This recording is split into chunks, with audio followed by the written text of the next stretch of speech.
Nje mase to motivate i-youth ngathini kuyona?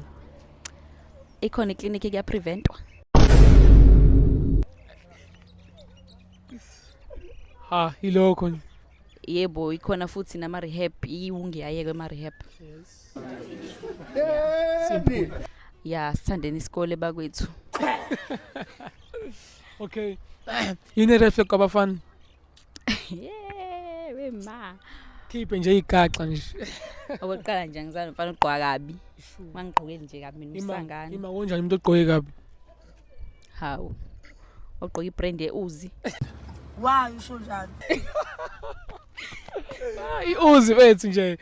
Khwe! Yo Uzi. Nje ilokho nje mfethu. Ya, screw ngengikwazi shame. Shout out to Ibhinqa. Ibhinqa bethu. Ey, amabhinqa. Shout out to amabhinqa. Shout out to amabhinqa lapho. So nje yeah, so mase uyafa kusasa yini wenza namhlanje? Ngingadla. Ngingadla. Ilokho nje. Yebo, ngingadla.